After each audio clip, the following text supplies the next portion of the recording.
મારું નામ છે ડૉક્ટર અનિકેત પટેલ. ઇન્દ્રોડા પ્રકૃતિ ઉદ્યાનમાં આખરી 13 વર્ષથી હું વેટરનરી ઓફિસર તરીકે ફરજ બજાવું છું. દર વર્ષની માફક ચાલુ વર્ષે પણ ગરમીનો પારો ખૂબ ઊંચો જવાની શક્યતાઓ રહેલી છે.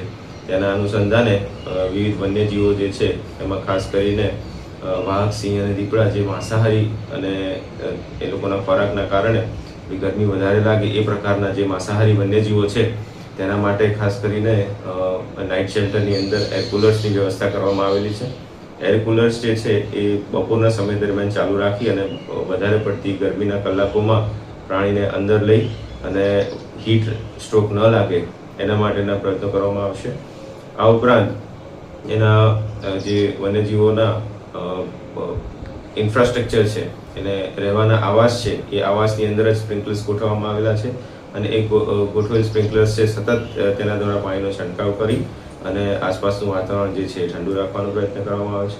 માંસાહારી પ્રાણીઓના ખોરાકમાં પણ તેનો જે કુદરતી રીતે ઘટાડો થતો હોય તે અનુસાર તેનો ખોરાક ઘટાડો કરી અને ગરમી સામે પ્રતિરક્ષણ આપવાનું કાર્ય કરવામાં આવશે.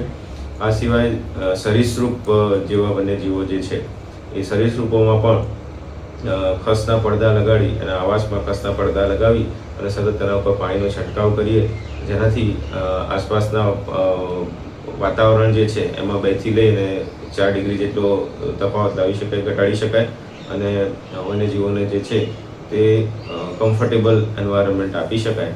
અને પક્ષીઓના આવાસમાં પણ વિવિધ એવિયરીઝ છે તેમાં પણ સમાન પ્રકારે ખસના પડદા લગાડી સતત પાણીનો છંટકાવ કરી અને વાતાવરણમાં ઠંડક પ્રસરે તે પ્રકારના પ્રયત્નો કરવામાં આવશે.